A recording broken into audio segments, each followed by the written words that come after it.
പണ്ട് ഗോലോകനാഥനായ ശ്രീകൃഷ്ണ ഭഗവാനെ പരമപ്രേമത്തോടെ ആരാധിച്ചിരുന്ന ഒരു ഉത്തമ ഭക്തനുണ്ടായിരുന്നു. അദ്ദേഹം സദാ കൃഷ്ണനെ മാത്രം ചിന്തിച്ച് കൃഷ്ണനാമം ജപിച്ചു കഴിയും. ഏതൊരു പ്രവൃത്തി ചെയ്യുമ്പോഴും അദ്ദേഹത്തിന് കൃഷ്ണസ്മരണയില്ലാതെ ഒരു നിമിഷം പോലും ഇല്ലായിരുന്നു.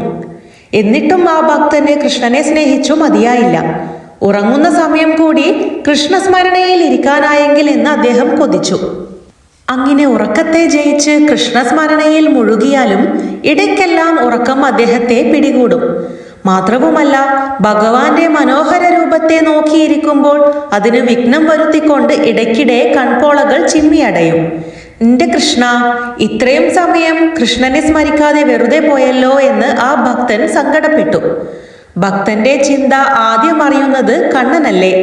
കണ്ണൻ പറഞ്ഞു, പ്രിയപ്പെട്ട ഭക്ത, നീ ഒട്ടും വിഷമിക്കേണ്ട. ദ്വാപരയുഗത്തിൽ ഞാൻ ഭൂമിയിൽ ഒരു മനുഷ്യ ബാലനായി അവതരിക്കും. അപ്പോൾ മനുഷ്യന്റെ എല്ലാ ഗുണങ്ങളോടും കൂടി ഞാൻ പല പല ലീലകളും ആടും. അന്ന് ഞാൻ ഉറങ്ങിയാലും ഉറങ്ങാതെ എല്ലാം കണ്ട് എന്നോടൊപ്പം ഉണ്ടാകുവാൻ നീ ഒരു മയിൽപീലിയായി ജനിക്കും.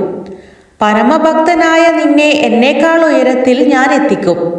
അതിനാൽ സദാ നീ എൻ്റെ ശിരസിൽ അലങ്കാരമായി തീരും. അതിനുശേഷം ഞാൻ എൻ്റെ ലീലകൾ അവസാനിപ്പിച്ചു മടങ്ങിയാലും കലിയുഗത്തിൽ എൻ്റെ ഭക്തന്മാർ വിഗ്രഹരൂപത്തിൽ എന്നെ ആരാധിക്കും.